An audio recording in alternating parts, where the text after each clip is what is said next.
The desert sun cast long shadows across the weathered porch where Thomas Blackhawk stood, watching the approaching figure with narrowed eyes. She was smaller than her mother, barefoot despite the scorching sand, clutching a worn cloth bag to her chest. The settlers in town called him cursed, a savage too dangerous for decent folk. Yet here she was, this slip of a girl, coming to take her ailing mother's place. Her steps faltered as she approached, but her chin remained high, eyes revealing both fear and determination. This was no place for an innocent, Thomas knew. The war had hollowed him out, leaving only scars and solitude. He had agreed to one chance, nothing more. But would her gentle touch begin to heal wounds deeper than either could imagine? Before we jump back in, tell us where you're tuning in from, and if this story touches you, make sure you're subscribed because tomorrow I've saved something extra special for you. The girl stood at the bottom of the 3 worn steps, her bare feet caked with the desert's red dust. She couldn't have been more than 18, with dark hair bound tightly at the nape of her neck and eyes that darted between Thomas's face and the weathered boards beneath his feet. "My name is Sarah Miller," she said, voice barely carrying across the distance between them. "My mother, Eleanor, she's taken with fever. Doctor says she needs rest." Her fingers twisted in the fabric of her simple dress. "She was afraid you'd be left without help." Thomas said nothing, measuring the girl with eyes that had seen too much of the world. She was slight, hardly looking capable of the work her mother had done. Scrubbing floors, washing linens, cooking meals, and tending the small garden plot behind his house. "I know how to clean," she added quickly, as if reading his thoughts. "And cook, some. Mother taught me." From the cloth bag, she withdrew a folded piece of paper. She wrote everything down. Her instructions. Thomas descended the steps with deliberate slowness. He'd hired Eleanor Miller 6 months ago when the pain in his leg had made tending to everything himself impossible. She was efficient, quiet, and, most importantly, didn't ask questions. This girl, with her wide eyes and trembling hands, would be nothing but trouble. "How long?" he asked. "Doctor says at least 3 weeks," Sarah replied. "Maybe longer." Thomas grunted. 3 weeks.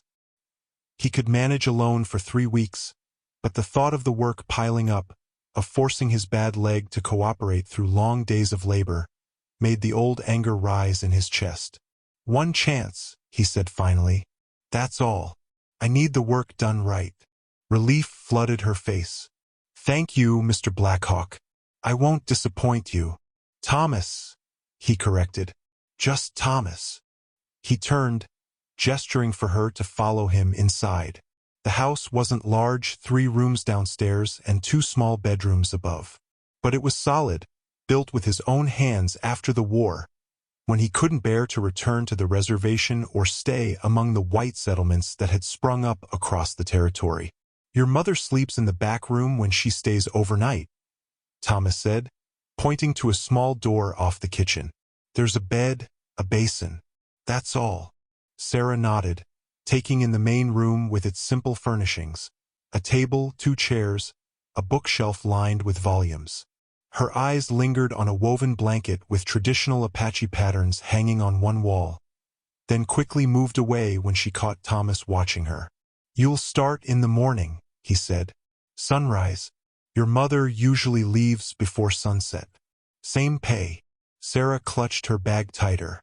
"Mother said you pay at the end of each week." "That's right."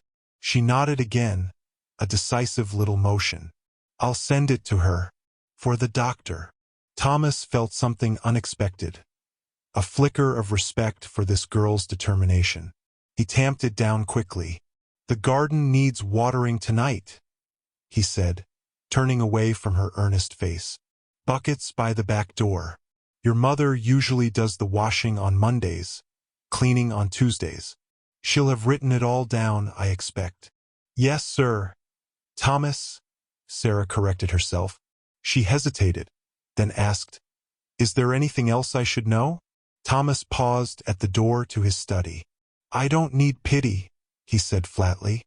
"I need strength. If you can't do the work, say so now." Sarah's chin lifted slightly. I can do it. We'll see. He closed the door behind him, effectively dismissing her. Later, he watched through the window as she carefully watered the garden rose, following the precise pattern Eleanor had always used. Her movements were uncertain but methodical, consulting the folded paper from her bag when she needed guidance. When darkness fell, a sliver of light appeared beneath the back room door. Thomas imagined her there, reading her mother's instructions by lamplight, preparing herself for tomorrow. He should never have agreed to this arrangement. The girl was too young, too soft for the isolation of his home. But as he turned away from the window, the pain in his leg flared, a sharp reminder of why he'd hired help in the first place. One chance, he'd told her. That was all she would get. Sarah woke before dawn, startled by unfamiliar surroundings until memory returned. The small back room was sparse. A narrow bed, a washstand with a chipped basin, and a peg on the wall where she'd hung her single change of clothes. Her mother's instructions lay open on the floor where she'd fallen asleep reading them. She dressed quickly in the dim light, splashed cold water on her face, and pinned her hair back securely. By the time the first pale light crept through the window, she was in the kitchen, stoking the cook stove to life. Thomas appeared so silently that Sarah gasped when she turned to find him watching from the doorway. His black hair was streaked with silver at the temples, his face lined with years beyond his age. The war, her mother had said, though she never specified which one. "Coffee's ready," Sarah said, gesturing to the pot. Thomas nodded once, limping to the table. Sarah noticed how he favored his right leg, the slight grimace when he sat. Her mother's notes had mentioned not to comment on it. Ever. "Eggs and cornbread in 10 minutes, she added, turning back to the stove. They ate in silence. When Thomas finished, he simply rose and went outside, leaving his dishes on the table. Sarah cleared them away, consulting her mother's meticulous instructions for the day's tasks. The morning passed in a blur of scrubbing, sweeping, and beating dust from rugs. Thomas worked in the barn, emerging only when Sarah called that lunch was ready. Again, they ate without speaking, the silence broken only by the clink of utensils against plates. In the afternoon, Sarah tackled the laundry. The work was familiar but harder without her mother's strong arms to help wring out the heavy wet sheets. By the time she hung the last piece on the line, her shoulders ached fiercely. As she turned to go back inside, she noticed Thomas watching her from his workshop doorway. He said nothing, just observed with those dark, measuring eyes before disappearing inside again. That evening, after serving a simple dinner of beans and salt pork, Sarah found the courage to ask, "Is there anything I'm not doing right?" Thomas looked up, surprise briefly crossing his features. "No." "Oh." She hadn't expected that. "Good." As she cleared the table, Thomas spoke again. "You're smaller than your mother. Don't try to do everything the same way she does." Sarah paused. "What do you mean?" "The laundry. You'll hurt yourself wringing it like that. Use the mangle for the heavy things." It was the most he'd said all day. Sarah nodded, oddly touched by the practical advice. Later, as she prepared for bed, she heard Thomas moving restlessly in the main house. Her mother had warned her that he rarely slept well. Sometimes he had nightmares that made him cry out in languages Sarah didn't understand. Curious despite her exhaustion, she crept to her door and peered through the crack. Thomas sat at the table, a small leather pouch open before him. He removed several objects with reverent care, a feather, a small stone, some kind of dried plant. He arranged them in a pattern, then closed his eyes, lips moving in silent prayer or meditation. Sarah watched, transfixed, until he began to put the items away. She retreated quickly to her bed, not wanting to be caught spying. That night, she heard him cry out once. The sound was raw, wounded, a warrior's pain. Sarah pulled her blanket tighter around her shoulders and wondered what demons haunted Thomas Blackhawk's dreams. In the morning, There was no sign of the night's distress. Thomas sat at the table, straight-backed and composed, when she emerged to start breakfast. His eyes met hers briefly, and Sarah thought she detected something new there. Not warmth exactly, but perhaps a fraction less coldness. "The coffee's good," he said as he rose to leave. Sarah smiled to herself as she began the second day's work. It wasn't much, but it was a start. A week passed, then another. Sarah fell into the rhythm of the household, learning to anticipate Thomas's needs while staying out of his way. She discovered he preferred his coffee strong in the mornings, that he read late into the night, and that Thursdays he disappeared on horseback until sundown. He never said where he went. On the afternoon of her third Wednesday at the house, Sarah noticed storm clouds building on the horizon. The air felt heavy, electric. As she hurried to bring in the laundry from the line, Thomas emerged from his workshop. "Big storm coming," he said, scanning the darkening sky. "Get the shutters." Sarah rushed to secure the house while Thomas tended to the animals. Rain began to fall as she struggled with the last window, a stubborn shutter on the upper floor. Wind whipped through the open window, scattering papers from a small desk beneath it. "No, no, no," she muttered, abandoning the shutter to gather the flying pages. As she collected them, something fluttered from between two books, a photograph torn nearly in half. Sarah picked it up, turning it over. A younger Thomas stood in military uniform, arm around another soldier whose face was mostly torn away. Only a smile remained visible on the missing half. The date stamped on the back read 1943. "What are you doing?" Sarah startled, nearly dropping the photo. Thomas stood in the doorway, rain dripping from his clothes, his expression thunderous. "I'm sorry," she stammered. "The wind, the papers. Put it down." His voice was dangerously quiet. Sarah carefully placed the photograph on the desk. "I didn't mean to pry. This room is private." Thomas limped forward, placing himself between Sarah and the desk. "Get out. The shutter. I'll handle it." Lightning flashed, illuminating the rage on Thomas's face. Behind it, Sarah glimpsed something else. Pain, raw and bottomless. She'd seen that look once before, when her father returned from fighting in Europe, a stranger wearing her daddy's face.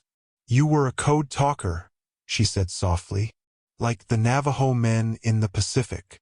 Thomas went still. "How do you know about that?" "My father fought in Europe. His unit had 2 Navajo soldiers attached to it for a while." Sarah hesitated, then added, "He said they were the bravest men he ever met." Thomas turned away, his shoulders rigid. "Your father talks too much." "He's dead," Sarah said simply. "Pneumonia winter before last." The wind howled through the open window. Rain spattered across the floor. "I'll go," Sarah said, moving toward the door. "Wait." Thomas's voice stopped her. He sighed, a sound nearly lost in the storm's fury. "Help me with this shutter." Together, they wrestled the wooden panel closed against the wind's strength. Thomas's hands were calloused but sure, guiding Sarah's smaller ones to the right holds and latches. When the shutter was secured, they stood in the dim room, dripping and breathless. "My friend," Thomas said unexpectedly. "In the photograph. Joe Yazzie. We trained together." Sarah remained silent, afraid to break whatever spell had loosened his tongue. "They paired us because we both spoke Apache. Different dialects, but close enough." Thomas's eyes were distant. "He didn't come back." The simple statement held volumes of unspoken grief. "I'm sorry," Sarah said. Thomas looked at her directly, his gaze assessing. "Don't pity me, girl. It's not pity to mourn the dead," Sarah replied, "or to miss your friends." Something shifted in Thomas's expression. Surprise, perhaps, at her directness. "The photo is private," he said finally. "This room is private." "I understand." Thomas nodded once, then gestured toward the door. Go change into dry clothes. I'll make coffee. It was the closest thing to an invitation Sarah had received since arriving. As the storm raged outside, they sat at the kitchen table with steaming mugs, listening to thunder roll across the desert. They didn't speak again of the photograph or of Joe Yazzie, but the silence between them felt different. Less a wall and more a shared space, with room enough for ghosts. The morning after the storm, Sarah surveyed the damage to the garden with dismay. The neat rows her mother had maintained were now muddy furrows, many of the plants flattened or uprooted. The small plot provided much of their daily food. Its loss would be keenly felt. Sarah pushed up her sleeves and set to work, salvaging what she could. The sun had barely cleared the eastern mountains when Thomas appeared beside her, a wooden box in his hands. "You're doing it wrong," he said, though without rancor. Sarah wiped sweat from her forehead, leaving a streak of mud. "I'm trying to save what's left." "Some things can't be saved," Thomas replied. "But you can replant." He knelt awkwardly, his bad leg extended to the side, and opened the box. Inside lay dozens of small cloth packets, each carefully labeled in a precise hand. "Seeds?" Sarah asked. Thomas nodded, selecting several packets. "My grandmother's. She saved seeds every season. Taught me how. These are adapted to desert growing." Sarah watched as he opened a packet and poured a handful of tiny seeds into his palm. "I didn't know you were a gardener." "My people have farmed this land for generations," Thomas said, "before the white men came with their fences and property lines." There was no bitterness in his voice, only a matter-of-fact certainty. He showed her how to prepare the soil, how deep to plant each variety, which needed more water and which less. His hands moved with practiced grace, defying the stiffness Sarah had observed in his movements elsewhere. "This corn," he explained, indicating a packet with faded blue kernels, "has been grown by my family for 10 generations. It needs less water than the yellow corn from the trading post." "It's beautiful," Sarah said, rolling a blue kernel between her fingers. "It's survival," Thomas corrected. "Beauty is a luxury." They worked side by side through the morning, speaking only when necessary. By midday, the garden was transformed, not restored to its former state, but reimagined with new plantings organized in an unfamiliar pattern. "It looks different," Sarah observed as they sat in the shade, drinking water from a shared dipper. "Apache way," Thomas explained. "Companion planting. The beans climb the corn stalks. The squash leaves shade the ground, keep moisture in. My mother didn't do it this way." "No." Thomas looked at the garden thoughtfully. "I didn't tell her to. But the storm." He shrugged. "A chance to start again." Sarah understood he was speaking of more than just plants.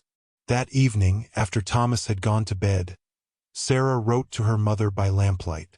She described the garden, Thomas's seeds, the new planting arrangement. She didn't mention the photograph or the storm or the quiet moments when Thomas had almost seemed at peace working the earth. "The blue corn has been in his family for 10 generations, she wrote. "Imagine that, mother. 10 generations of hands touching the same seeds, passing them down. There's something beautiful in that, isn't there?" In the morning, Sarah found Thomas already in the garden at dawn, checking the new plantings.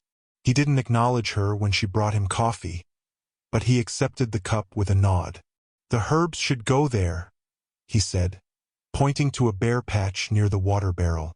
"Your mother grew some, but there are more useful ones." "For cooking?" Sarah asked. "For healing." Thomas pulled another seed packet from his pocket. "This one is good for fevers, like your mother's." Sarah took the packet, surprised by the gesture. "Thank you. Plant it right, and it'll be ready to harvest when she needs it." Sarah felt a lump in her throat at the unexpected kindness. "I will." Thomas turned back to the garden, but not before Sarah caught the faintest softening around his eyes. Another small crack in the wall between them, letting in just a sliver of light. The military jeep appeared on the horizon like a mirage, dust billowing behind it as it approached along the seldom-used road. Sarah spotted it first from the clothesline where she was hanging sheets. Her hands stilled, clothespins forgotten as the vehicle drew closer. "Thomas!" she called toward the workshop. "Someone's coming." Thomas emerged, wiping his hands on a rag. His expression darkened as he recognized the jeep. "Go inside," he said. "But inside." His tone left no room for argument. Sarah retreated to the kitchen but positioned herself near the window where she could observe without being seen. The jeep stopped in the yard, and a man in an officer's uniform stepped out. He was middle-aged, with close-cropped gray hair and the straight posture of career military. "Blackhawk," the officer called, removing his hat. "Monthly check-in." Thomas remained on the porch, one hand gripping the railing. "Colonel Daniels. How's that leg treating you?" The colonel climbed the steps, offering his hand. Thomas ignored it. "Same as last month. And the month before." The colonel's hand dropped. "Mind if we talk inside? Sun's fierce today." Sarah quickly moved away from the window as the men entered. She busied herself at the stove, feeling their surprised attention when they saw her. "I didn't realize you had company," Colonel Daniels said. "She works here," Thomas replied flatly. "Sarah Miller, Eleanor's daughter." The colonel smiled warmly. "Jim Daniels, miss. Pleasure to meet you." Sarah nodded, unsure how to respond. "Would you like coffee, sir?" "That would be mighty kind." Daniels turned back to Thomas. "Shall we sit?" The men settled at the table while Sarah prepared coffee. Their conversation remained formal, with the colonel asking routine questions about Thomas's health, whether he needed anything, if his pension payments were arriving on time. Thomas's answers were terse, barely civil. "The nightmares?" Daniels asked more quietly. Thomas's jaw tightened. "Not your concern." "It is my concern, Tom. I made a promise to look after you." "I don't need looking after." Sarah placed cups before them, trying to be unobtrusive. As she turned away, the colonel caught her arm gently. "Miss Miller, has Mr. Blackhawk been sleeping well?" Before she could answer, Thomas cut in. "Leave her out of it. I just want to make sure." "I said leave her out of it." Thomas stood abruptly. "We're done here." Colonel Daniels sighed and reached into his breast pocket. "I brought your letter, the one you refused to pick up in town." He placed an official-looking envelope on the table. Thomas didn't touch it. "You earned those medals, Tom. The congressional delegation wants to recognize the code talkers properly this time. It's long overdue." "Recognition doesn't bring back the dead," Thomas said coldly. The colonel's face softened with something like regret. No, it doesn't." He stood, placing his hat back on his head. "Think about the ceremony. It would mean a lot to the families of the men who didn't come home. To Joe's family." At the mention of Joe, Thomas's expression became stone. "Get out." Sarah showed the colonel to the door, uncomfortable with the tension crackling in the air. "Miss Miller," Daniel said quietly on the porch. He was one of the best. Those Navajo code talkers got all the recognition, but the Apache talkers saved just as many lives. He and Joe Yazzie developed a dialect variant nobody could crack, not even other Apache speakers. "I didn't know," Sarah said. "He won't talk about it. But he deserves better than to waste away out here alone." The colonel glanced back at the house. "He's a hero, whether he believes it or not." After the jeep disappeared in a cloud of dust, Sarah returned to find Thomas still at the table, staring at the unopened letter. "You heard," he said without looking up. "Some," Sarah admitted. "I'm sorry if I don't." Thomas pushed the letter away. "The past is dead ground. Nothing grows there." But later, when Sarah was collecting the dinner dishes, she noticed the letter was gone from the table. And that night, for the first time since her arrival, Thomas's sleep went undisturbed by nightmares. The letter from town came on a Tuesday, carried by the butcher's son who occasionally delivered supplies to Thomas's remote home. Sarah recognized her cousin's handwriting immediately and tore open the envelope with trembling fingers. Mother worse. Fever won't break. Doctor talking about hospital in Phoenix. Sarah's stomach clenched with worry. Phoenix was expensive. Her mother's savings wouldn't cover it. Thomas found her sitting on the back step, letter crumpled in her fist. He didn't ask, but his questioning look prompted her explanation. My mother's fever is worse, she said. They might send her to Phoenix. Thomas absorbed this information silently. When will you go to town? Saturday, Sarah replied. Market day. She would have to wait. They needed the supplies and she couldn't justify 2 trips. Thomas nodded once, then turned as if to leave. He paused. The herbs we planted. They're not ready yet. I know. That evening, Thomas disappeared into his room after dinner. Sarah heard drawers opening and closing, unusual activity from a man whose routines were as predictable as the sun's path across the sky. When he emerged, he carried a small bundle wrapped in deerskin. These are dried, he explained, placing the bundle on the table. From last season. Sarah carefully unwrapped the package to reveal several types of dried herbs. Some she recognized and others foreign to her. This one, Thomas said, pointing to a spiky plant with tiny dried flowers. Boil it for fever. He indicated another. This for cough. His finger moved to a third. This helps sleep come. You're giving these to me? For my mother. I'm showing you how to prepare them, Thomas corrected. Watch. He demonstrated how to measure each herb, how long to steep them, which to mix and which to keep separate. His movements were precise, almost ceremonial. Sarah watched, fascinated by this glimpse into knowledge passed down through generations. My grandmother was a healer, Thomas said unexpectedly. She taught me when I was a boy, before they took me to the government school. Sarah had heard of those schools, where Indian children were forbidden to speak their languages or practice their traditions. They couldn't stop you remembering, though. Thomas's hands stilled momentarily. No, they couldn't stop that. He continued working, showing Sarah how to wrap each preparation separately. 3 times a day for the fever medicine. Morning and night for the sleeping one. As he reached for a different herb, his hand brushed against Sarah's. The brief contact sent an unexpected warmth up her arm.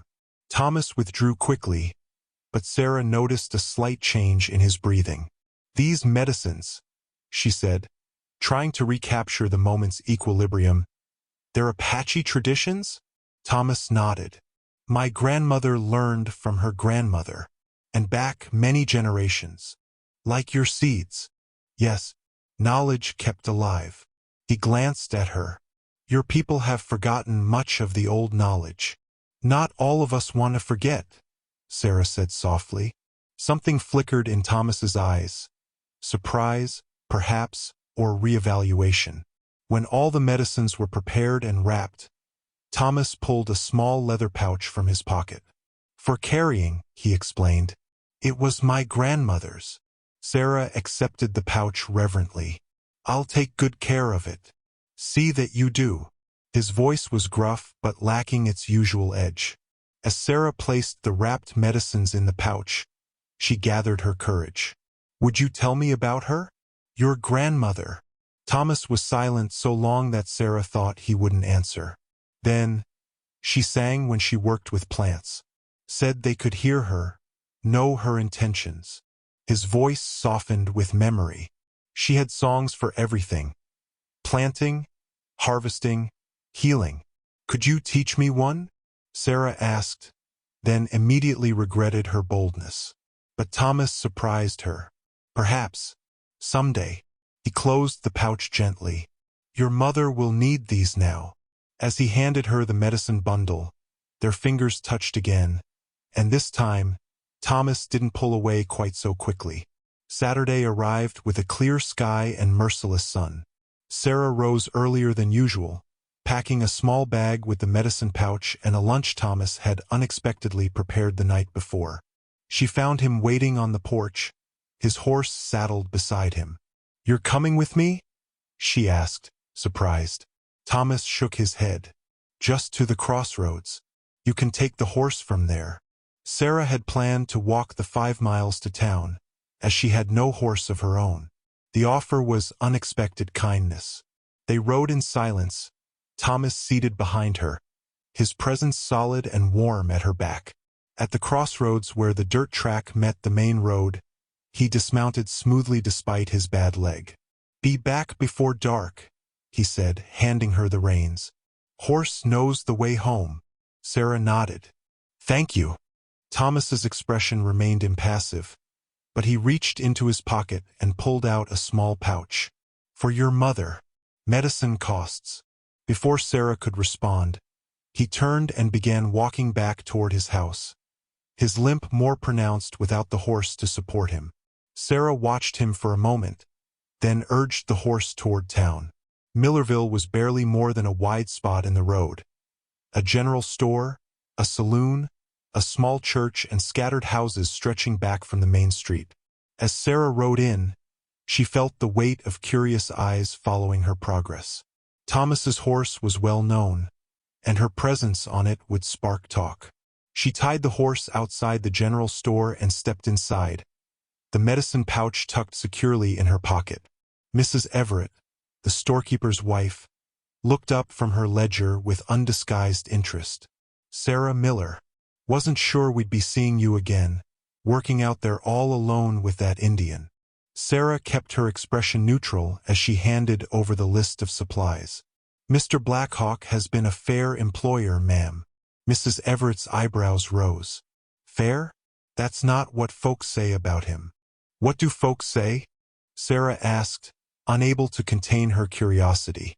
"That he's dangerous. Strange in the head from the war." Mrs. Everett leaned forward conspiratorially. "Jenkins saw him once at full moon, dancing and chanting like a heathen. Said it made his blood run cold." Sarah thought of Thomas carefully preparing medicine for a woman he barely knew. "People fear what they don't understand." Mrs. Everett's mouth tightened. "Your mother raised you better than to defend savage ways." "My mother raised me to judge people by their actions," Sarah replied quietly. The woman sniffed disapprovingly but began gathering the items on Sarah's list. While waiting, Sarah noticed a yellowed newspaper clipping pinned to the community board. The headline caught her eye. "Local Apache man denied business license despite war service." The article, dated 1947, described how Thomas had attempted to open a carpentry shop in town but was refused the necessary permits. A quote from the town council cited concerns about the character and temperament of the applicant despite his acknowledged military contributions. Sarah read it twice, anger rising in her chest at the injustice barely concealed behind polite language. When she had paid for the supplies and loaded them onto Thomas's horse, Sarah made her way to her cousin's small house where her mother was staying. Eleanor Miller lay pale against the pillows, her once robust frame diminished by illness. "Sarah," she whispered, reaching out a thin hand. "You shouldn't have come." "Of course I came." Sarah sat beside the bed and withdrew the medicine pouch. "I brought something that might help." As she explained the herbs and Thomas's instructions, her mother's eyes widened. "He gave you his grandmother's medicines?" "Yes. Does that surprise you?" Eleanor studied her daughter's face. "He never shared them with me, in all the months I worked there." She took Sarah's hand. "Be careful, child. There's darkness in that man's past." "There's darkness in many pasts," Sarah replied. "It doesn't define the present." Her mother's expression grew troubled. "The way you speak of him, Sarah, you haven't formed an attachment." Sarah felt heat rise to her cheeks. "I respect him. He's been kind in his way." "Oh, my dear girl," Eleanor sighed. "The town would never accept such a thing." "I didn't say there was anything to accept," Sarah protested. But as she rode back toward the crossroads at dusk, Thomas's tall figure already waiting where they had parted. Sarah wondered if her mother had seen something in her face that she herself wasn't ready to acknowledge. The scream tore through the night like a knife, jolting Sarah from deep sleep.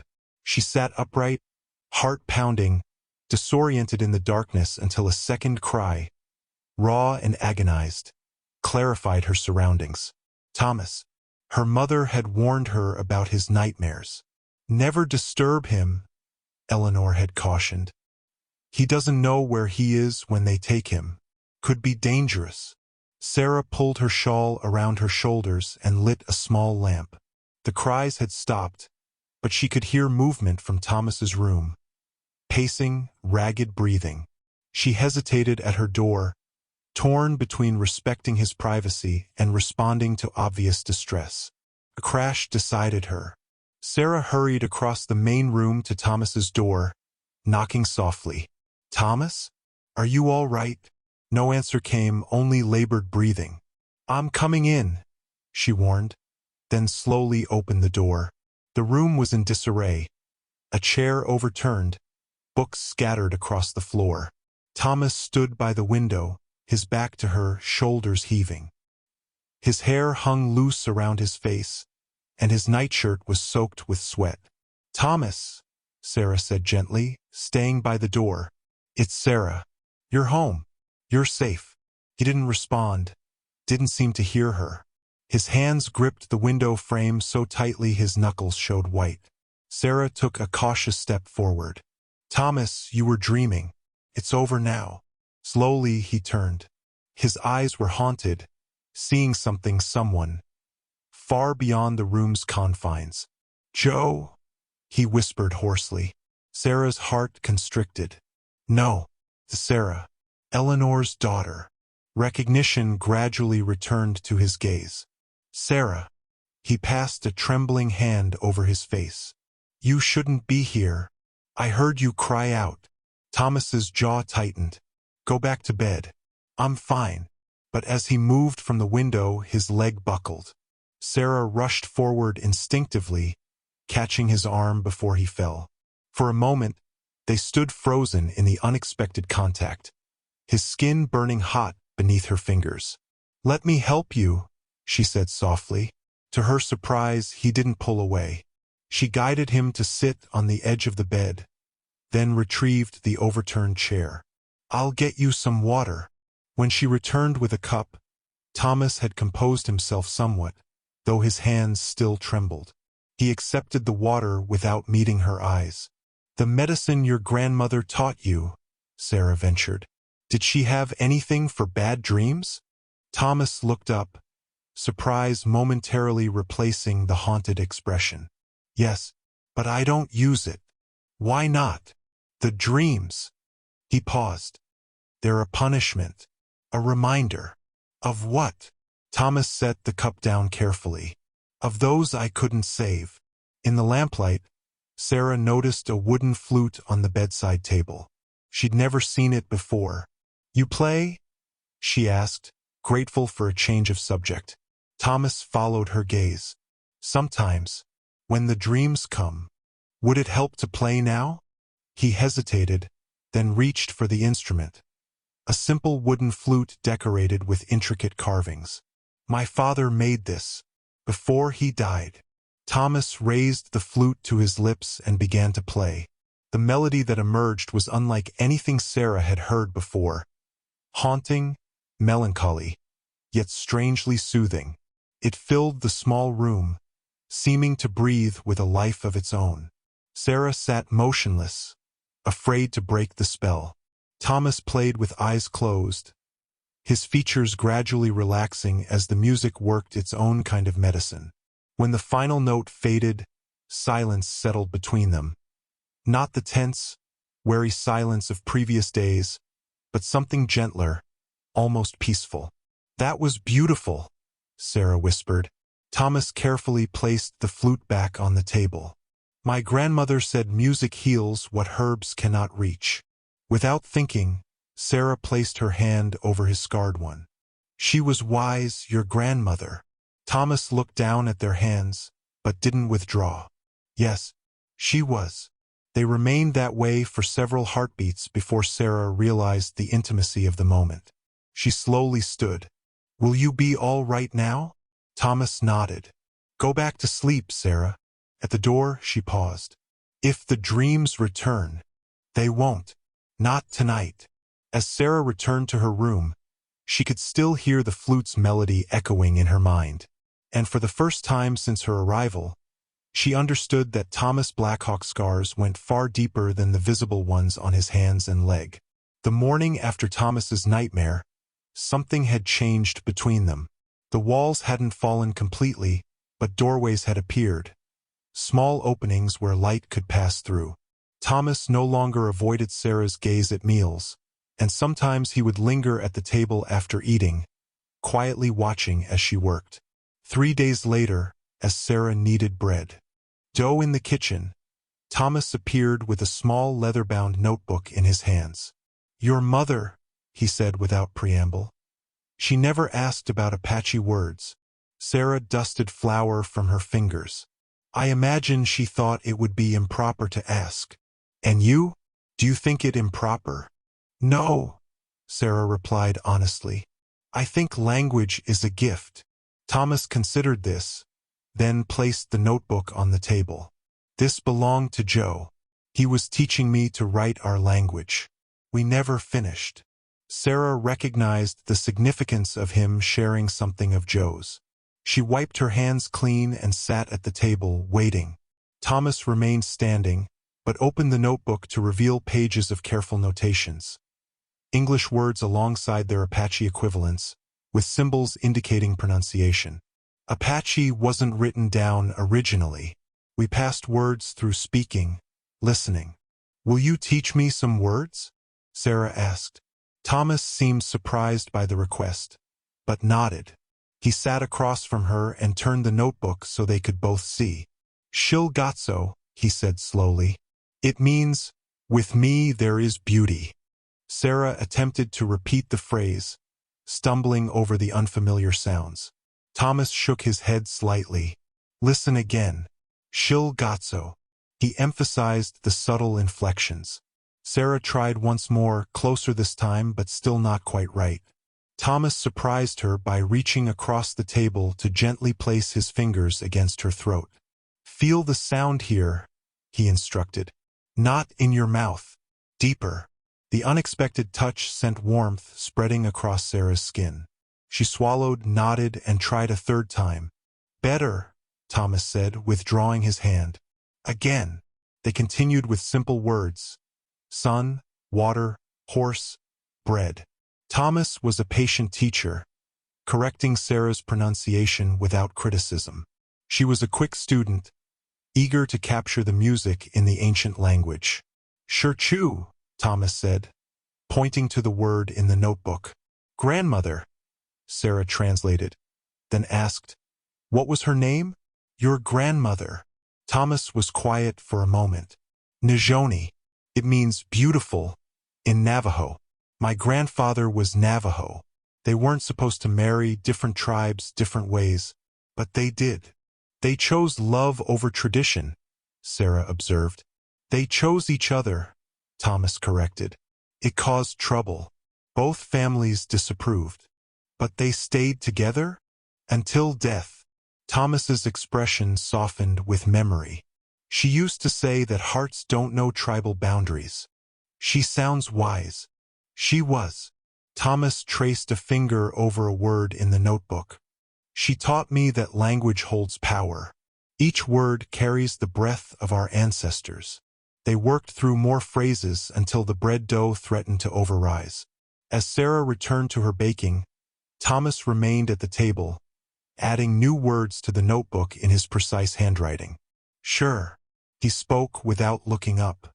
"It means I or me. Shirku. My house." Sarah shaped the dough into loaves. "Shirku," she repeated carefully. "And I," Thomas continued. "It means you. And Aiku. Your house. And Aiku." Thomas was silent for a moment, then said quietly, "Nihike. What does that mean?" Sarah asked, sliding the bread into the oven. Our house. His eyes met hers briefly, then returned to the page. Just vocabulary. For learning. But something in his tone made Sarah pause. She watched as he carefully noted the word in the book, his scarred hands moving with purpose across the page. For the first time, she noticed a certain grace in those hands, the same grace she'd observed when he played the flute, when he worked with plants. Hike, she repeated softly, testing the word and the concept it represented. Our house. Not his house where she worked, but something shared. Thomas glanced up, a question in his eyes that he didn't voice. Instead, he nodded once, acknowledging her correct pronunciation, and turned the page to continue the lesson. Spring was yielding to early summer, the desert heat intensifying daily. Sarah had been at Thomas's house for nearly 2 months now.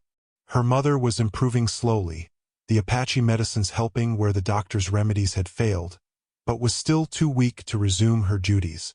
Sarah no longer minded. What had begun as obligation had transformed into something else, something she wasn't quite ready to name. While cleaning the rarely used front room one afternoon, Sarah discovered a wooden box tucked behind a shelf. It was finely crafted, with intricate carvings similar to those on Thomas's flute. Knowing she shouldn't pry but unable to resist, she opened it. Inside lay a stack of letters, yellowed with age, all bearing the same official military postmark. Each envelope remained sealed, the intended recipient's name, Thomas Blackhawk, written in a precise hand. What are you doing? Sarah startled, nearly dropping the box. Thomas stood in the doorway, his expression unreadable. I'm sorry, she said quickly. I was cleaning and found this. I shouldn't have opened it. She expected anger, but Thomas merely looked tired. He crossed the room and took the box from her hands, his fingers brushing hers in the exchange. Who wrote them? Sarah asked softly. Thomas sat heavily in the room's single armchair, the box balanced on his knee. Captain Raymond Lewis, my commanding officer. You never read them. No. Sarah knelt beside the chair, emboldened by the lack of rebuke. Why? Thomas's jaw tightened. After Joe died, after what happened, I didn't want their explanations, or their gratitude. But don't you wonder what they say? Words don't change what happened.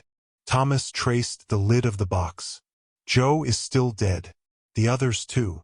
Sarah placed her hand lightly on his arm. Perhaps the words weren't meant to change the past. Perhaps they were meant to help you live with it. Thomas looked at her then, really looked at her, as if seeing something new in her face. You've changed since you came here. Yes, Sarah acknowledged. I have. They sat in silence for a moment, the box of unread history between them. Then Thomas selected the topmost letter and held it out to her. Read it, he said, if you want to know so badly. Sarah accepted the envelope hesitantly. Are you sure? Thomas nodded once, his gaze fixed on some middle distance. Sarah carefully opened the letter, the paper crackling with age. The handwriting inside was neat, deliberate, the same hand that had addressed the envelope. Dear Thomas, she began reading aloud. It's been 3 months since we lost Joe and the others at Iwo Jima. I know you've refused all contact since your medical discharge, but I feel compelled to write anyway. Thomas's hand clenched on the armrest, but he didn't stop her. The code you and Joe developed saved countless American lives. Your warning about the hidden artillery position prevented a massacre of our landing forces. I know you believe you failed because you couldn't save Joe when the position was compromised, but every man who came home to his family because of your actions would disagree. Sarah paused, glancing at Thomas. His face was rigid with control, but his eyes glistened. I visit Joe's family when I can, she continued more softly. They don't blame you. No one does except yourself. The burden you carry was never yours to bear alone. The letter continued with updates about other men in the unit, offers of assistance, and ended with a plea for Thomas to respond. Sarah folded it carefully when she finished. He wrote every month for 2 years, Thomas said, indicating the stack of letters. Then every Christmas after that. You never wanted to know what he said? I knew what he would say, that it wasn't my fault, that I did everything possible. Thomas's voice grew bitter. Pretty words to ease a guilty conscience.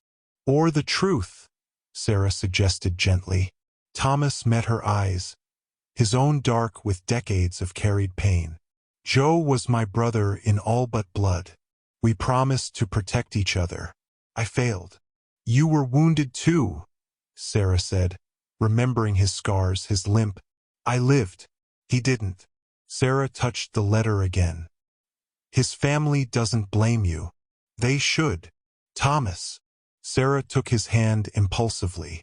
Carrying this guilt won't bring him back. It only stops you from living. Thomas looked down at their joined hands. After a long moment, he squeezed her fingers lightly. Read another, he said quietly. They spent the afternoon with the letters, Sarah reading aloud while Thomas listened, occasionally adding context or explaining references. With each letter, something in Thomas seemed to loosen, like ice beginning to thaw. When the last letter had been read, a Christmas greeting from the previous December, Thomas carefully returned them to the box, keeping only the first one out. This one, he said, holding it up, I'll keep. The rest. He nodded toward the fireplace. That evening, they burned the remaining letters in a small ceremony of Thomas's devising. As each one caught flame, he spoke a few words in Apache, a prayer, Sarah thought, or perhaps a farewell. The flyer arrived with their weekly supplies, a simple notice announcing the annual Apache festival in the reservation town 30 miles east. Thomas set it aside without comment, but Sarah noticed how his fingers lingered on the paper, how his eyes traced the words before he turned away.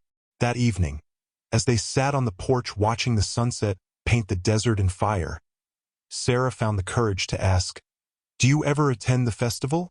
Thomas didn't answer immediately. The silence stretched between them, filled with cricket song and the distant yip of coyotes. "Not anymore," he finally said. "But you used to?" Thomas nodded, his profile sharp against the darkening sky. "Before the war, my grandmother insisted, said I needed to remember who I was." "And who was that?" Sarah asked softly. "A man of two worlds, Apache and Navajo blood, raised in both traditions until the government school." His mouth twisted. "They tried to make me forget there. Later, the army wanted me to remember, but only the parts useful to them." Sarah considered his words. "The festival is next week. We could go." Thomas turned to look at her, surprise evident in his features. Unless you'd rather go alone," she amended quickly. "I'd rather not go at all." "Why?" Thomas stood, his movements stiff with old pain. "I left that life behind. But it's part of who you are. A part one buried, like much else." Sarah watched as he paced the porch, restless energy emanating from his usually controlled form. "I think you miss it," she said. "The connection to your people. The traditions. What would you know of it?" The words held no malice, only genuine curiosity. "Nothing," Sarah admitted. "That's why I'd like to learn." Thomas stopped pacing, regarding her thoughtfully. After a moment, he disappeared into the house. When he returned, he carried a cloth-wrapped bundle Sarah had never seen before. "This," he said, placing the bundle on the small table between them, "was my grandfather's." He unwrapped the cloth to reveal pieces of what Sarah recognized as dance regalia. An intricately beaded vest, a headpiece with eagle feathers, leggings decorated with symbols she couldn't decipher. "The mountain spirit dance," Thomas explained, touching the items reverently. "My grandfather taught me when I was a boy." "It's beautiful," Sarah said, admiring the craftsmanship. Could you show me what the dance looks like?" Thomas hesitated, then rewrapped the regalia without answering. Just when Sarah thought she'd overstepped, he held out his hand. "Come," he said. Surprised, Sarah placed her hand in his. Thomas led her into the yard where the last light of day cast long shadows across the packed earth. "The dance tells stories," he explained, positioning her across from him. "Of creation, of healing, of harmony between the people and the land." He began to move, demonstrating simple steps, his bad leg seemingly forgotten as he found the rhythm of memory. His movements were spare but powerful, evoking images of eagles soaring, deer running, mountains standing sentinel. "Like this," he said, taking Sarah's hands to guide her. She followed awkwardly at first, self-conscious and uncertain. But Thomas was patient, showing her again and again until she began to feel the pattern of the steps, the meaning behind the movements. "The heartbeat of the earth," he said, stamping his foot in time with an unheard drum. "Feel it through your feet." As darkness settled fully around them, Thomas began to sing softly, a low, rhythmic chant that seemed to rise from the ground itself. Sarah moved with him, forgetting her clumsiness in the hypnotic cadence of sound and motion. They danced beneath the emerging stars, two shadows merging and separating in ancient patterns. When Thomas finally stopped, they were standing closer than they had begun, their breath mingling in the cool night air. "That's only a small part," he said quietly, "a shadow of the real dance." "It was wonderful," Sarah replied, suddenly aware that they were still holding hands.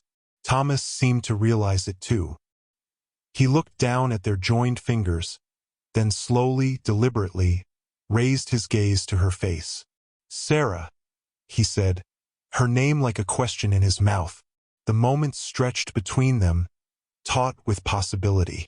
Then Thomas gently released her hands and stepped back, the spell broken. "It's late," he said, his voice rough. "You should rest." Sarah nodded, unable to trust her voice. As they walked back to the house, a careful distance between them now, she sensed that something fundamental had shifted, like the earth moving imperceptibly beneath their feet, rearranging the landscape of their shared existence.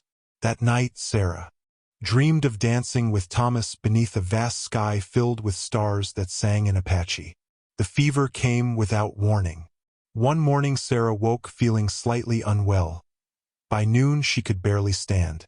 Thomas found her collapsed in the kitchen, the broken pieces of a dropped plate scattered around her. "Sarah?" His voice seemed to come from a great distance. She tried to respond, but the words tangled in her throat. Strong arms lifted her, the world tilting alarmingly as Thomas carried her to her small room. Through the haze of rising fever, Sarah felt the rough texture of his shirt against her cheek, smelled the familiar scent of sage and wood smoke that clung to his skin. Sorry," she managed to whisper. "The plate." "Hush," Thomas said, his voice tight with something Sarah couldn't identify. "The plate doesn't matter." He laid her gently on the bed and pressed a cool hand to her forehead. Sarah heard his sharp intake of breath. "Like mother, like daughter," he murmured. "The same fever." Sarah tried to focus on his face, but it blurred and doubled before her eyes. "Will you send word to my mother when you're better?" Thomas's tone allowed no argument. "Rest now." Time lost meaning after that. Sarah drifted in and out of consciousness, aware sometimes of Thomas's presence. His hand supporting her head as he helped her drink, his voice murmuring Apache words she couldn't understand, the cool touch of damp cloths on her burning skin. Once, she woke to find him sitting beside her bed, head bowed, fingers moving over the worn beads of a rosary. With a start, Sarah recognized it as her mother's, the one she kept in her cloth bag for comfort. "You're praying?" she asked, her voice a parched whisper. Thomas looked up, surprise and something like embarrassment crossing his features. "I thought it might help. Your mother's faith is strong." "You don't believe?" "I believe in many paths to the same mountain." He tucked the rosary into his pocket. Your fever is still high. Drink this. He helped her sit up enough to sip a bitter liquid. Sarah grimaced at the taste. Your grandmother's medicine? Thomas nodded. Combined with something of my own making. Will it work? It must. The simple declaration contained layers of emotion Sarah was too weak to decipher.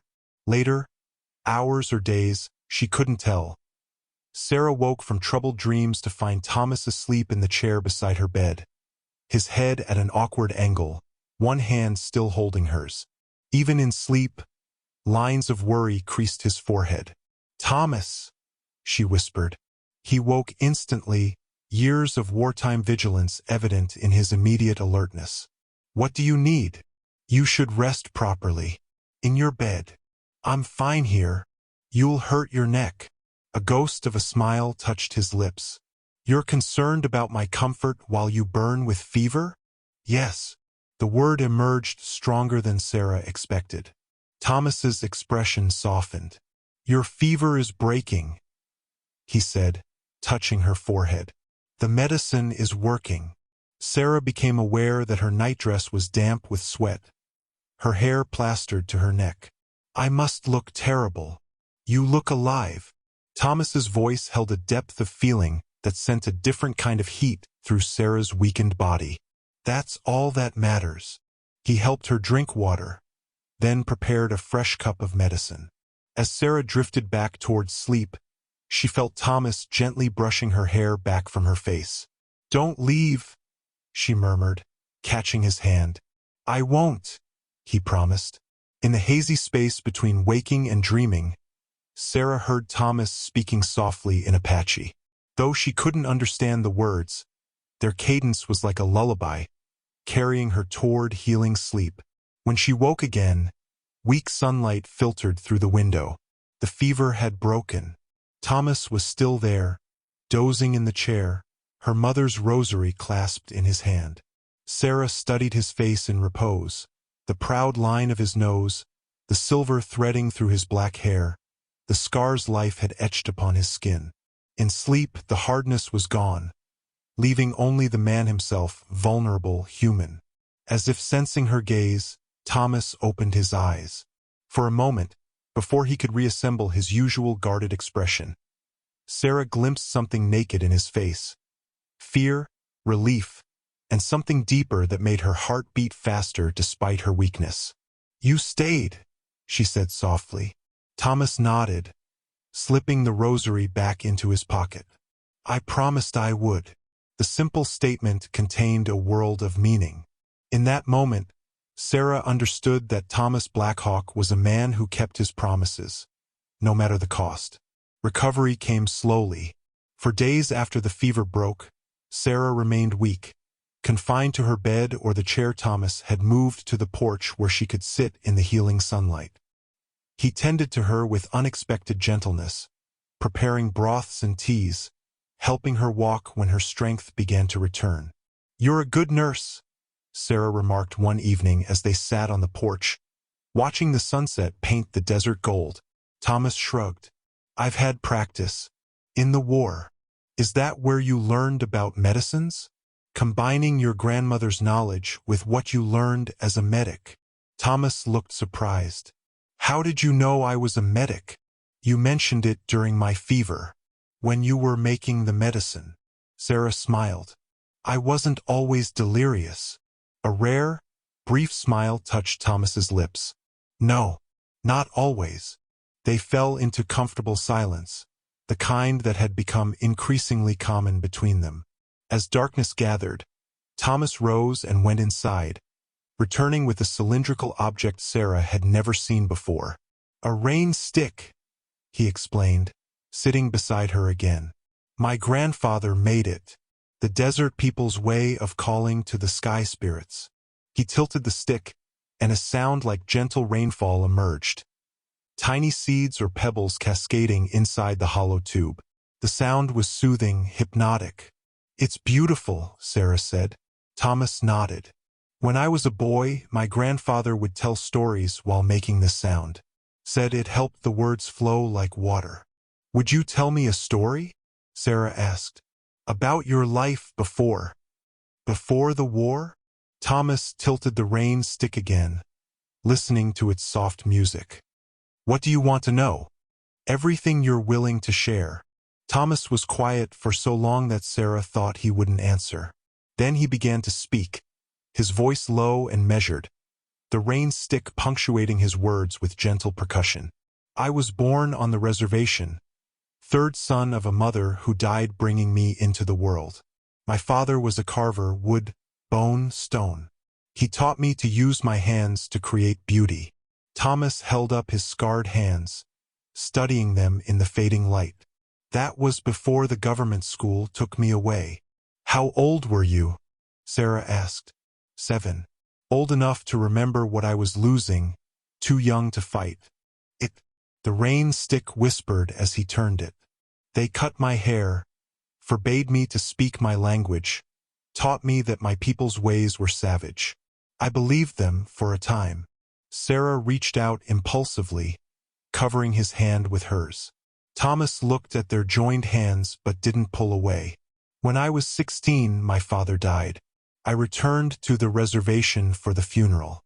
My grandmother took me in after that, began teaching me what I had forgotten, the old medicines, the stories, the language. His voice softened with memory. She saved me from becoming a stranger to myself.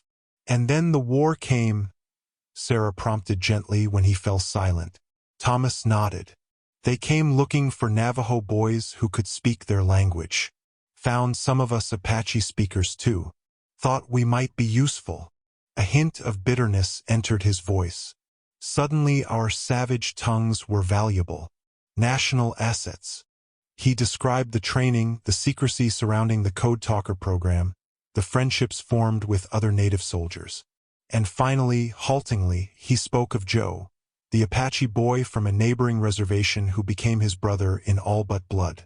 We made our own version of the code, Thomas explained, using our shared knowledge of both Apache dialects. Even the other code talkers couldn't understand it completely. That's why you were so valuable to the military, Sarah observed. Yes, valuable tools. The rain stick's music took on a harsher quality as Thomas tilted it more abruptly. Until we weren't needed anymore. What happened when you came home? Sarah asked, though she suspected she knew the answer. There was no parade for Indian soldiers. No welcome home. Thomas's expression hardened. I tried to start a business in town. Carpentry like my father taught me. The town council denied my permit application 3 times. Because you're Apache. Because I'm not one of them. Never will be. Thomas set the rain stick aside. After the 3rd denial, I took my military pay and bought this land. Built this house. Decided to live apart from everyone. Until my mother came to work for you, Sarah said. And then me.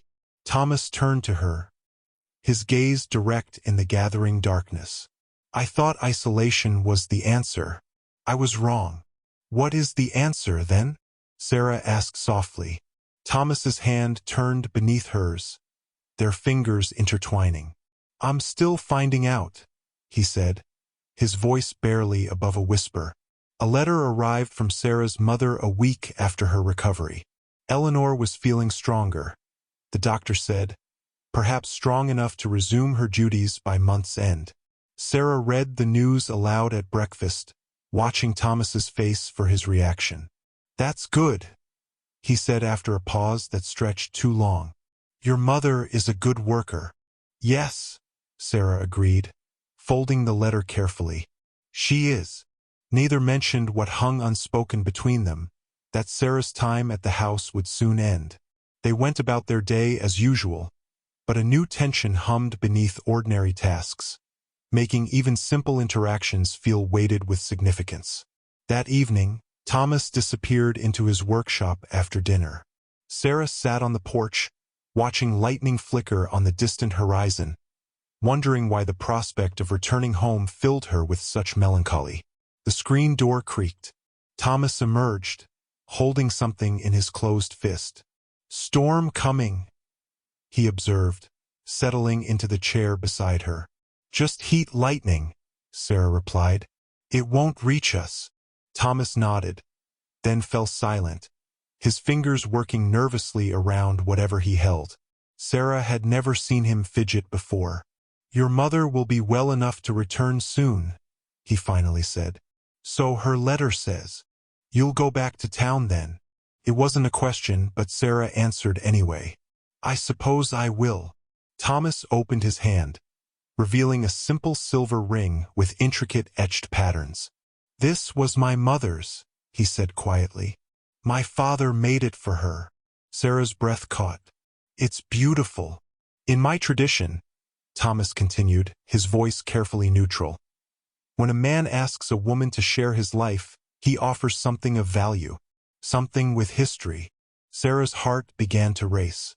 Thomas, I'm not asking that, he clarified quickly. Not exactly. He took a deep breath. What I'm asking is, would you consider staying on after your mother returns to work? Staying on, Sarah echoed, confused. As what?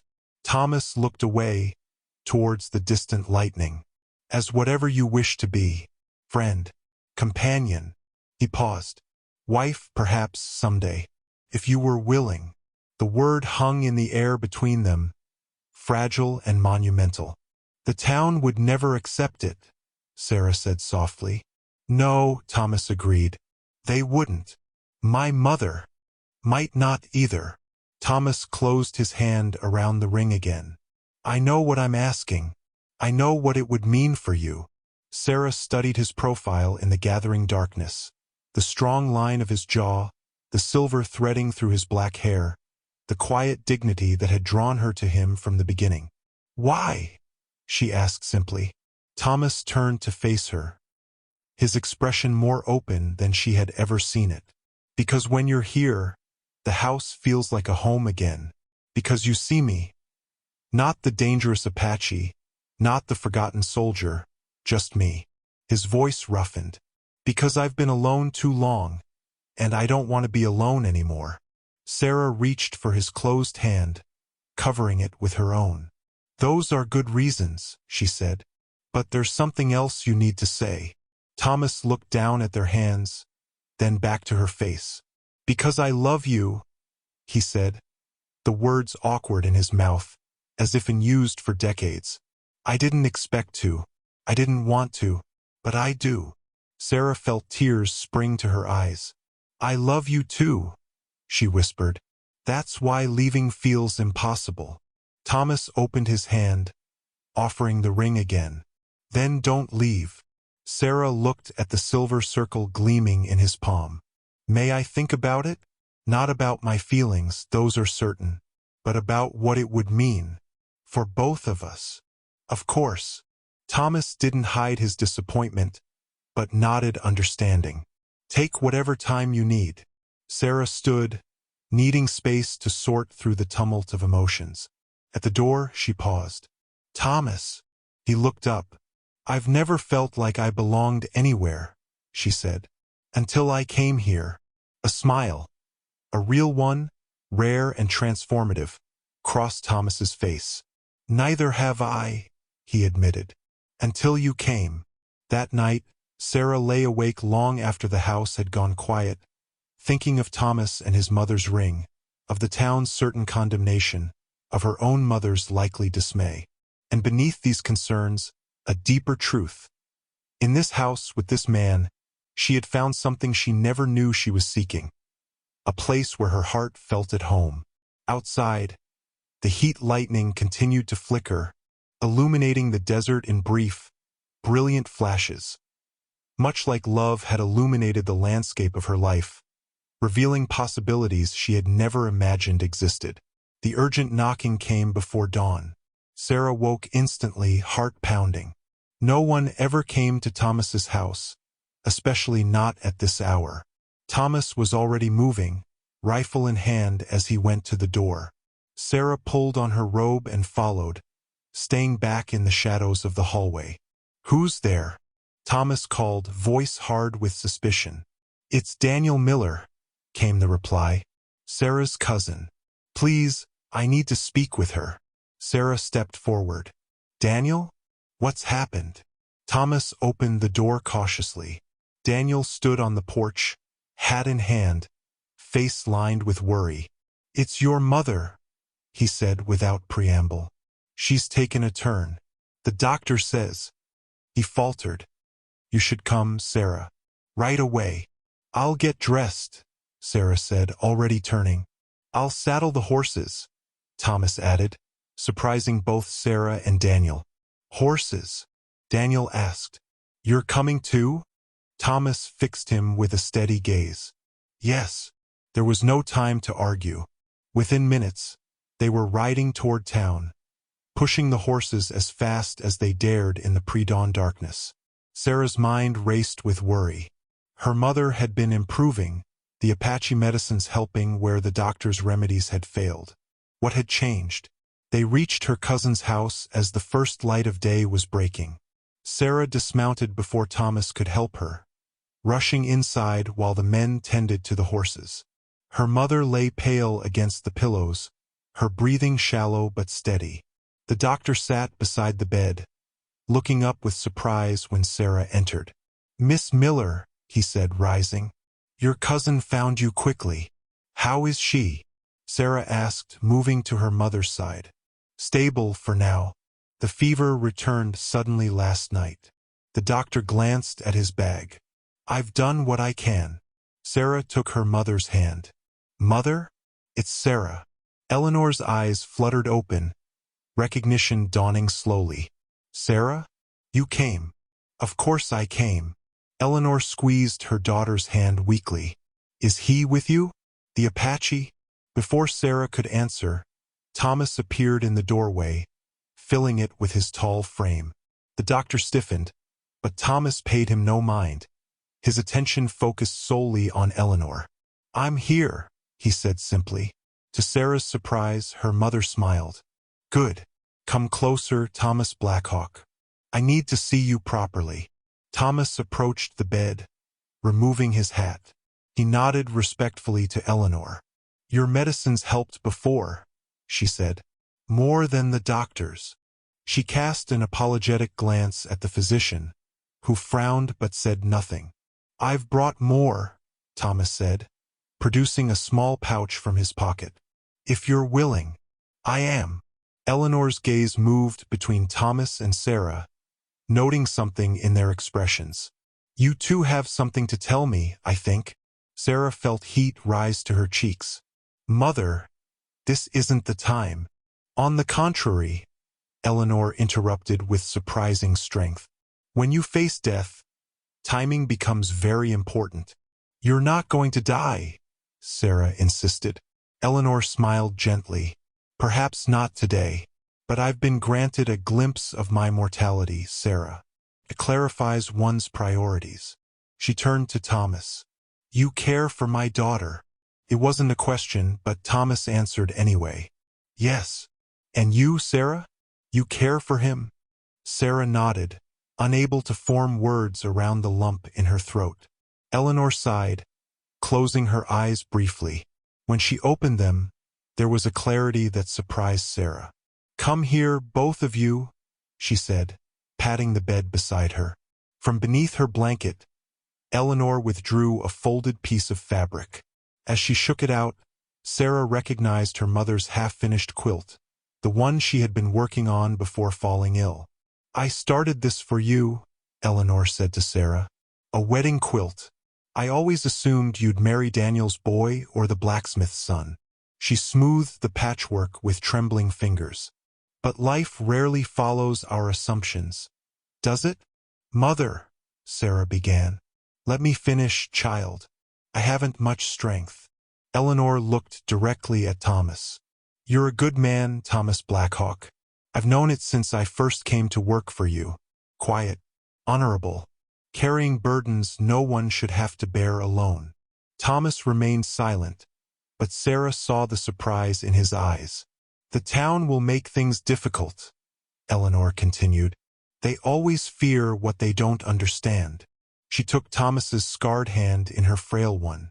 Promise me you'll protect her, not just from them, but from the hardness that isolation brings. The bitterness. I promise, Thomas said solemnly. Eleanor turned to Sarah. And you, my stubborn girl, promise you'll remember who you are, even as you build a life with him. Neither of you should lose yourselves in the other. I promise, Sarah whispered. Eleanor nodded, satisfied. Good. Now I can rest. She closed her eyes. And perhaps you could prepare some of that medicine, Thomas. The doctor here means well, but his remedies taste terrible. Word spread quickly through Millerville that Sarah Miller was staying at her cousin's house, and that Thomas Blackhawk was there too, tending to Eleanor with strange medicines. By noon, curious neighbors had invented excuses to visit, their concern for Eleanor barely masking their interest in confirming the rumors. Sarah weathered their prying questions with patience, but Thomas retreated to the porch, uncomfortable under their scrutiny. When Mayor Jenkins appeared with Reverend Porter in tow, Sarah knew the situation had escalated beyond mere gossip. Miss Miller, the mayor greeted her with forced politeness. I understand your mother is improving. A blessing indeed. Thank you, Sarah replied cautiously. The doctor is hopeful. And Mr. Blackhawk's assistance? The Reverend's tone made the word sound unseemly. I trust he's not interfering with proper medical treatment? Sarah felt her patience wearing thin. Thomas's knowledge of medicinal plants has been invaluable. My mother requested his help specifically. The men exchanged glances. Perhaps we could speak privately, the mayor suggested.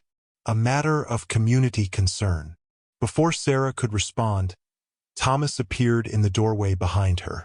Anything you have to say can be said in front of me, he stated calmly. The mayor cleared his throat. Very well. It's come to our attention that your relationship with Miss Miller may have progressed beyond employer and employee. That's not your concern, Sarah said sharply. I'm afraid it is, Reverend Porter interjected. The moral welfare of our community. Stop. Thomas's voice was quiet but carried such authority that both men fell silent. This conversation should not happen here, with Eleanor Miller ill inside. Town Hall. Tomorrow morning. The mayor bristled at being commanded, but nodded stiffly. 10 o'clock.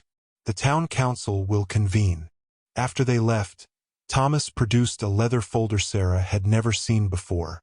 These might be needed tomorrow, he said, showing her documents bearing official government seals.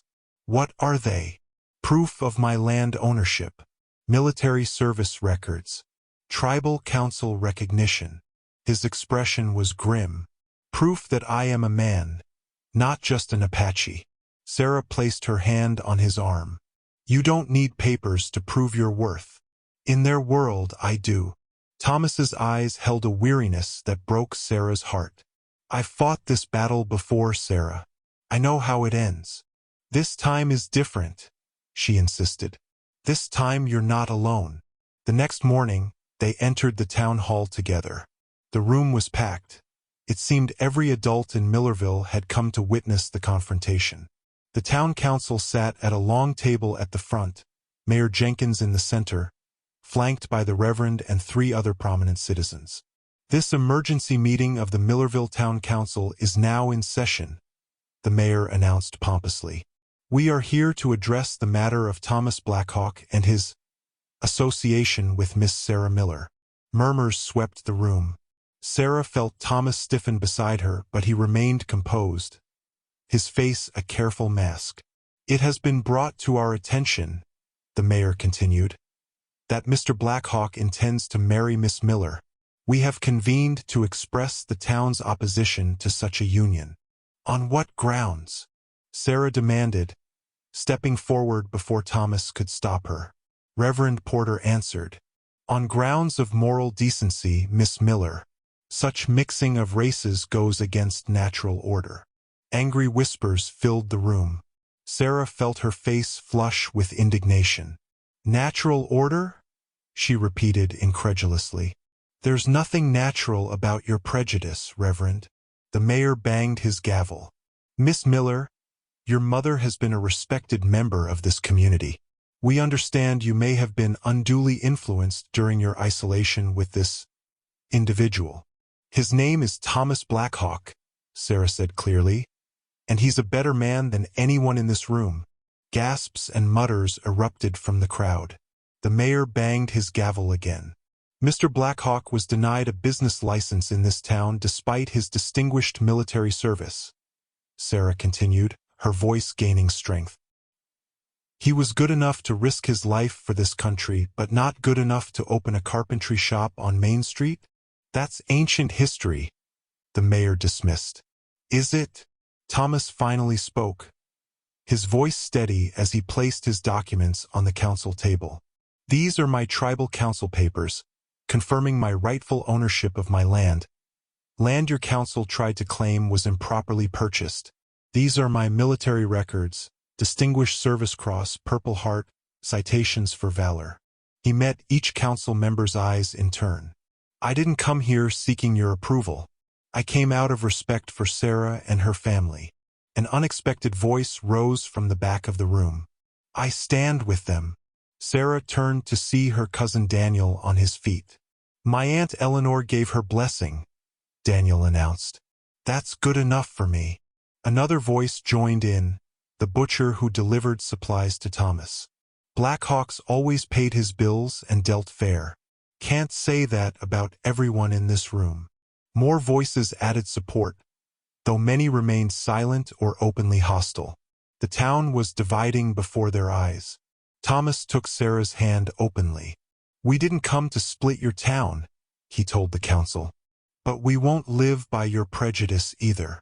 Sarah squeezed his hand, feeling the strength of his resolve flowing between them. The world is changing, she told the stunned council members. Even if Millerville isn't ready to change with it. Autumn painted the desert in subtle golds and russets as Sarah stood in the yard, watching the small gathering of people arrive. 3 months had passed since the confrontation at the town hall. Life had settled into new patterns, unexpected alliances had formed, and today would mark the official beginning of a journey that had started the moment she first walked up Thomas's dusty path. Nervous? Eleanor asked, joining her daughter. Her health had improved steadily through the summer, though she remained thinner than before her illness. A little, Sarah admitted, but not about marrying Thomas. Eleanor nodded understanding. The others will come around in time, or they won't. Either way, you'll build your life. Thomas emerged from the house, dressed in a crisp white shirt and dark trousers, his hair tied back with a beaded leather band. He had been quiet all morning, moving through preparations with solemn purpose. Now, seeing Sarah in her simple cream dress, he stopped, a rare smile transforming his face. You're beautiful, he said simply. Sarah felt warmth rise to her cheeks. So are you. Guests continued to arrive. Sarah's cousin Daniel and his family, the butcher and his wife, Colonel Daniels in his dress uniform, and, to everyone's surprise, Dr. Mitchell who had treated Eleanor. A small delegation from the reservation came too, distant relatives of Thomas's grandmother who had maintained loose connections over the years. Most of Millerville had chosen to stay away, their absence a silent protest. But Sarah found she didn't mind. Those who mattered were here.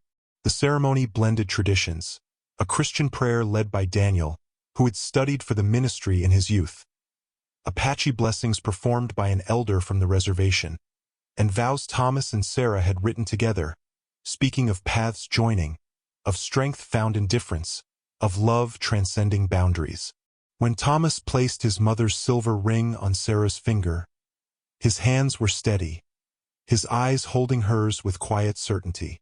Sarah, in turn, gave Thomas a band she had commissioned from the silversmith 2 towns over, incorporating designs from both their heritages. 2 streams joining to make one river, Thomas said softly as they exchanged rings. Stronger together than apart. After the ceremony came a feast laid out on tables in the yard. The house behind them stood transformed, no longer solely Thomas's domain nor a place where Sarah worked, but their shared home, reimagined together. Inside, Evidence of their blended life was everywhere. Sarah's books sat alongside Thomas's on the shelves. Her mother's quilt, finished at last, brightened their bed. Thomas had crafted new furniture, combining his Apache heritage with the practical style Sarah preferred. Herbs from both traditions hung drying in the kitchen, and the garden flourished with intermingling plants. As evening approached, Eleanor found Thomas alone on the porch, watching Sarah laugh with her cousins in the yard. "She's happy," Eleanor observed, settling carefully into a chair beside him. "I will keep her so," Thomas promised. "I know." Eleanor studied his profile. "Your nightmares? Are they less frequent now?" Thomas looked surprised by the question. "How did you know about those?" "Sarah isn't the first Miller woman to notice things," Eleanor replied with a small smile, "though perhaps she sees more clearly than I ever did." Thomas nodded. "They still come, but not as often. Sarah helps. Love often does." Eleanor patted his hand. "The past doesn't vanish, Thomas, but it can be balanced by the present, by joy." As darkness fell, lanterns were lit around the yard. Colonel Daniels approached with a package wrapped in brown paper. "Wedding gift," he explained, handing it to Thomas. "From Joe's family. They wanted to be here but couldn't make the journey." Thomas unwrapped the package carefully to reveal a beautifully crafted wooden flute, similar to his own but newer. "For the next generation," the colonel explained. "Joe's father made it." Thomas ran his fingers over the instrument, emotion evident in his face. "Thank you," he said simply. Later, when most guests had departed and Eleanor had retired to the room they had prepared for her extended visit, Thomas and Sarah stood alone under the star-filled sky. "Come," Thomas said, taking her hand. "I want to show you something." He led her to a small rise behind the house, the wooden flute in his hand. In the moonlight, the desert stretched before them like a silver sea.